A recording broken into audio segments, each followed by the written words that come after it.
Good day, sir. Good day, classmate. My report today is about the differences and similarities of different teaching methods. So first, what are those teaching methods? So these are the teaching method that I was able to find. So first, the authority or lecture style. The authority model is teacher-centered and frequently entail lengthy lecture sessions or one-way presentations. Students are expected to take notes or absorb information. Commonly, this method is used in social sciences subjects wherein teachers gives lecture to their students.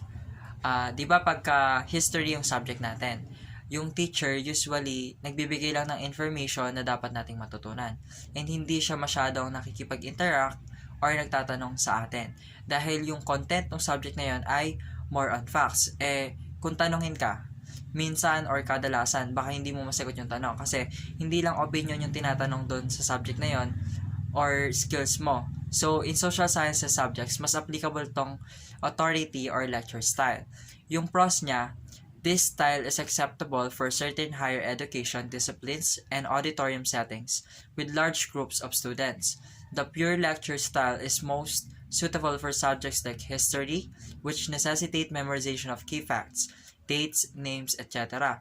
Cons: it has questionable model for teaching children because there is little or no interaction with the teacher. Plus, it can get a little snoozy. That's why it's better approach for older, more mature students. Next, the demonstrator or coach style. The demonstrator retains the formal authority role by showing students what they need to know. The demonstrator is a lot like the lecturer, but their lessons include multimedia presentations, activities, and demonstrations. Example, in mathematics wherein teachers do not just give lecture to students but also show or demonstrate how to solve certain problems. Because mathematics is more on visual learning. And bukod doon, mas natututunan ng estudyante habang nakikita nila kung paano nga ba nasosolve yung problem. Another example is activities in science, yung mga experiment. Mechanics, direction, and yung mga lecture are not enough para matutunan yun ng estudyante. Kailangan i-demonstrate or ipakita ng teacher mismo para magawa rin ng estudyante yung experiment na yon. Pros: this style gives teachers opportunities to incorporate a variety of formats including lectures and multimedia presentations. Cons: although it's well suited for teaching mathematics, music, physical education, or arts, and crafts, it is difficult to accommodate students' individual needs in larger classrooms. Next, the facilitator or activity style. Facilitators promote self-learning and help students develop critical thinking skills and retain knowledge that leads to self-actualization. So in this method, teacher's role is being facilitator of learning. Best example nito kapag yung teacher ay nagpa-reporting. Ibibigay niya yung topic or yung report dun sa student, then yung student kailangan aralin yon and then i-report dun sa kapwa mag-aaral niya. Yung teacher naman, ipa-facilitate niya yung reporting na yon, titingnan niya, i-check niya kung tama ba yung reporting kasi baka mamaya mali yung nire-report, so itatama niya. Pros nito, this style trains student to ask questions and help develop skills to find answers and solutions through exploration. It is ideal for teaching science and similar subjects. Cons: challenges teacher to interact with student and prompt them toward discovery rather than lecturing facts and testing knowledge through memorization. So it's a bit harder to measure success in tangible terms. Next, the delegator or group style. The delegator style is best suited for curricula that require lab activities such as chemistry and biology, or subjects that warrant peer feedback like debate and creative writing. Example, kapag yung isang activity or yung topic isang hirap pag-aralan or gawin mag-isa, the teachers group the students and this group must work on to study or finish something. Applicable siya sa science kasi may biology and chemistry, di ba? Ang hirap ng mga subject na yon.